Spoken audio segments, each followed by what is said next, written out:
Sorry, here you go. Oh. Where do you want to put it? Oh, don't worry, my friend. I'll sort you out. See, Muslims help out Jews, see? Listen, Muslims have always helped out Help Jews. you more. Seriously. And Yeah. that's something that our Well, religion tells us to do. Yeah, okay. Do you know, at the time of the Prophet, at the time of Umar ibn Khattab, one of the He's a good friend of mine. No. Hang on. Umar ibn Khattab is one Didn't of work. the It caliphs, usually works better. the second caliph, yeah? Yeah. A Jewish man came to him and he said to him, listen, I'm an old man Yeah. and I'm an old man Yeah. and I'm someone who's not receiving a pension. So Yeah. he said to him, listen, let this old man and everyone like him who's a Jew receive a pension. Okay. You know? So in other words, the rights afforded to Jewish people in the context of Muslim lands Yeah. were extraordinary rights, which is why, for the most part in history, you'll find that Jews actually preferred to live with Muslims than with Christians. It's a general, overarching historical claim I'm making, but one which is substantiated with heavy evidence. Okay. Yeah. So I mean, I would agree with you. I would say that Jewish people had a very, very, very bad time in Europe, and they did fare much better in Muslim countries. Having said that, I don't think it was far from perfect. I mean, I think the idea of the jizya, I think that is fundamentally unfair. Why? Well, because you're charging a different tax to. It's a lesser tax. Yes. It really is a less tax. So if I look at it, if I Google it and look it up, and it'll show. It'll show a lesser tax. Forget about googling it. I'll give you the references. Please do. Yeah, go on. The video will be up, so I can just if you give the references, then I can watch. As I was saying I can to the watch person it before. yeah. Okay. According to the majority of Mufassirun, actually the majority that I've read, Okay. that one of the only places in the Quran where the word jizya is mentioned is in chapter 9, verse 29. Okay. حتى يعطوا جزية عن يد وهم صاغرون. This verse. Yeah. Okay. Until they pay the jizya. Yeah. عن يد وهم صاغرون, they're subordinated. In other words, they are submissive to the tax. You'll walk off. You'll end up walking off. That's I'll steal your mic. So look, two things are being said here. Number one, the jizya here, the word jizya, okay, literally is a tax that Jews and Christians and others have to pay in the context of an Islamic governance. Yeah?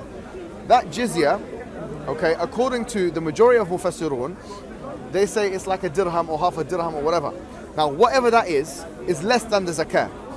Because the zakah, according to all the fuqaha, okay, or the jurists, they say it's 2.5% of the zakatul mal is 2.5%. Then you have zakat al-fitr, where you have to pay an additional amount. There's different kinds of zakat. If you have animals, you have to pay zakat on the animals. And there's a whole discussion on zakat which we can't go into, but it's basically more.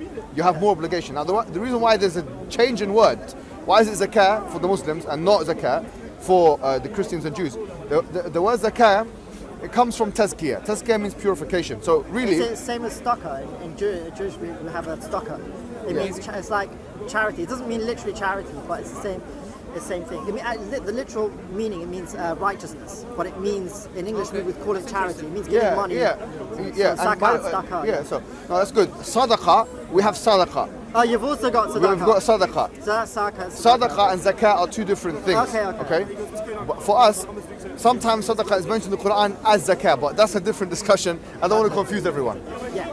Point being is zakah comes from tazkiyah. Tazkiyah means purification. Now, why? Because from an Islamic perspective, the act of giving money in taxes is a purifying endeavor. So it purifies your wealth, right? As for the Jews and Christians, it doesn't have a religious functionality. It's more of a secular law, or it works in a secular sense. I don't want to cut you short, but you said you're going to give the source. So if you give the source first So, and then elaborate. for example, I'll give you two or three sources. Video, Chapter 929, if you look at Tafsir al-Qurtubi, and Tafsir Ibn Kathir, and Tafsir al-Tabari, all three are those tafsir. All three of those, especially al-Qurtubi, he goes into a long discussion as to what is the jizya, who it is that needs to pay the jizya. And there's a discussion among the ulama as to who pays the jizya. Some say the Jews and Christians are definite. Whether the mushrikun are part of that or not, that's the discussion. I don't want to go into too much, but I'm giving you some of the things they said, yeah? Point being is that that's it. And it says over there that the Jews and Christians should pay less than the 2. It says over there, it was this, what does it come up to, like 5% altogether? So, what it says in what Al-Qurtubi mentions, what Al-Qurtubi mentions explicitly is that he asks, what is the jizya, what should it be? So he discusses himself the different opinions on that, and he says it could be 1 dinar, could be half a dinar, whatever. When you calculate it economically, you find that actually comparable to the zakah, it's less. And if we consider also that Jewish people, as we say, old people and young, and people that can't afford it, would be given some kind of welfare system, then actually I don't see where the controversy is. The only thing is that they've seen that this is how ridiculous the Orientalists have become. The Orientalists have become so ridiculous that they've seen that it's a different name. But can I ask you a and they say, question? okay, it's discriminatory. But let me ask I you. want that discrimination. If that's that's positive discrimination. I want that one. I want discrimination like that. Mohammed, let me ask you a question. Do you have to go through long calculations to figure out that it's less? Like on the surface, does it look like that the Jews and Christians are paying more, and then when you look into it, you're paying less? Or is it? Yeah, I'm gonna go here. Or is it immediately you look up these sources, right, and you can say, okay, this was what was it? What was the term of the coin? What was the name of the coin? Dinar. Right. Here's one dinar, and there is 5%, and you can somehow figure out that the dinar is less than 5%. Everything is.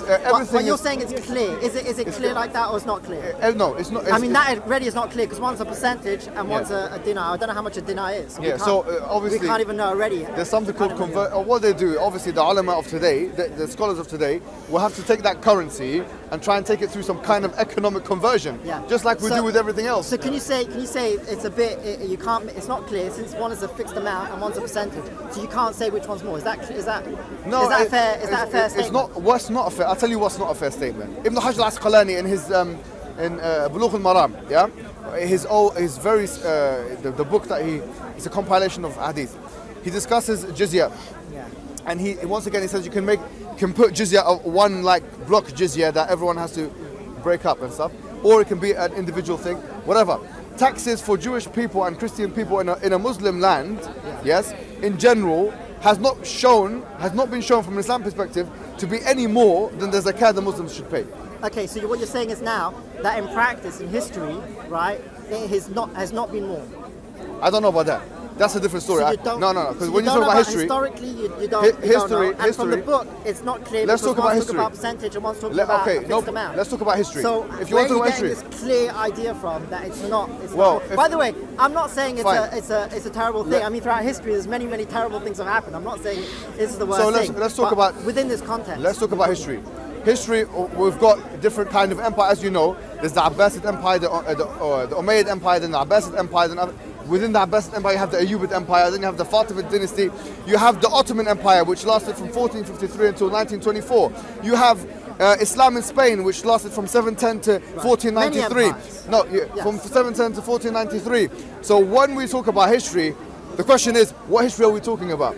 That's the first one. Because if you're asking me to make one comment about all of that history, you'd be asking me to do the impossible, my friend. Well, you know what I'm saying? Let's be honest. But here's the thing. The Ottoman Empire had the millet system. Okay, in Spain, they had another system.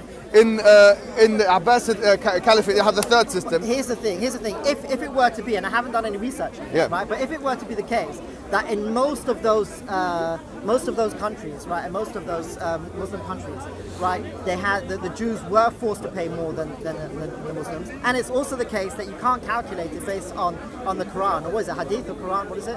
Where it says that the Jews should pay the jizya. Jizya in the Quran. It's mentioned in the Quran. So and the amount. It doesn't say the amount is not mentioned. Okay, then this. Yeah. So if from the Hadith it's not clear which one pays more, and in practice, right? If I don't know, haven't done research. If in practice they always did pay more, then you can't claim that the Jews pay. No, I never claimed that they paid less. I said they should pay. There's a difference between a statement of should and ought. Yeah, I say ought to have. Should have. See, look. Yeah, no, I understand. I'm not here to once again. I say this before. I say it again. I'm not here to represent the Ottomans. I'm not here to represent the Muslims in Spain. I'm not here to represent the Abbasids. What I'm saying is, I have no allegiance to any of those empires because those empires did good and bad. No, of course. But what? So for me to say everything they did is good, that's not my position. You're right to say that the Abbasids did bad, the Umayyads did bad to some extent. What do you call it? The Muslims, the Ottomans did bad. All of those guys did bad. But what's happened in this conversation is, right? I wasn't saying that the Muslims were terrible. I was just saying that there was issues. Okay. Right? I don't disagree and I with brought that. up those issues, and then you said, and that's when you started bringing about the Quran, the Hadith about that they should pay less. Right. So I've just told you. Right. So really, if you're not talking about practice, then it's not what we're talking about. We're talking about in Muslim lands, right? We're talking about Christian lands versus Muslim lands. So you brought up about the Quran. I didn't bring that up. No, because we're talking about jizya. You mentioned jizya. Yeah, you're talking about the jizya, but we're talking about it in practice. Right. But the question will be is this. What I'm saying is, look at the in practice, in practice, you don't want to discuss, which is fair enough. Nothing. Let me tell you something, right? By the way, before you continue, I just want to say that actually, by the way, when it comes to the what's it called, the hijab, niqab. Actually, I agree with you. When it comes to these things, don't mix politics with religion, right? That's all. Thank you. I was going to say this. I said if we want to do the comparison, it has to be a fair one. The Muslims have had empires from the time of the Prophet, right? We're talking about some significant times. There was Islamic empires. Yeah. I've named like 5 or 6, I think, yeah? The Muwahhidin, Murabatun, all these are empires. Yeah. Or at least civilizations or states. Yeah. And in most of those empires, Jews existed. Yeah.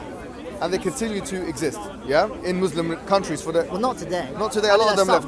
Some in Morocco, some you go. Yeah, if you go to Morocco, you'll see Jews there. You will see Jews there. I've seen them. In Morocco, there are. Yeah, I went to Morocco, I saw Jewish people there. Anyways. There are Jewish people in Morocco. Yes, I know. But if we were to do a fair comparison, we say, look at Israel. Let's look at what is referred to today as Israel on the map, yeah? Okay. What's seen as Israel, yeah? Go there. Let's see if the equality that you're espousing now is actually in place there. Would you agree that the equality that you're espousing or you're speaking about is not in place as it relates to the rights of Palestinians in what is referred to as Israel? Well, I would say it depends what you talk. By the way, I've never really looked a lot into the Israeli thing. In Speaker's Corner, because people ask me, I looked a little bit. So it's obviously very limited, my knowledge. It's not really my interest or forte. But what I would say is, what it seems to me is the way I understand it is that if you're talking about like what I would call, for the purpose of this discussion, Israel proper, right, as in not the West Bank, not Gaza, right? Yeah. Then, as far as I know, they've got 100% equal rights, right? Is that what you think? Yeah. Even in those areas where the settlements are being built. Isn't that West Bank? Gaza, isn't that the West Not Bank? always. No. Settlements is West Bank. No, it's more than just the West Bank. Yeah. Okay, so I'm not. That's why I'm not clear exactly. For example, I'm Jerusalem. not clear exactly. Jerusalem. When I'm talking about, like, as if you're not talking about settlements, you're talking about Arabs, Muslim Arabs living as Israeli Arabs, right? Yeah. As far as I know, they have exactly the same rights as any other Israeli. Right? Okay, so okay, that's fine. If you're talking about the West Bank, right? And yeah. I don't know exactly. No, I'm talking about What I'm talking about the system in Israel. So that what I'm saying here is this: even Haaretz, yeah, which is a national newspaper in Israel, yeah, Haaretz courageously puts forward on a regular basis the abuses that the Israeli government, yeah, basically do to Palestinian Arabs, and they're a left-wing type newspaper in Israel, and they talk about how Arabs, not even just Muslim Arabs from Christian backgrounds and Muslim backgrounds, yeah, that they are frequently basically abused by the populace, yeah, they're ridiculed, they're racially slurred, and within the Knesset, there's clear discrimination. The Knesset is the parliament in Israel. Okay. In the Knesset, you'll find that there are laws that have been passed in the past. Look at the last 10 years, especially by the Likud party, yeah, who are backed by the Shahs, who are, by the way, the Shahs are. Who's the Shahs? The Shahs, okay, the Shahs are the ultra-Orthodox Jews.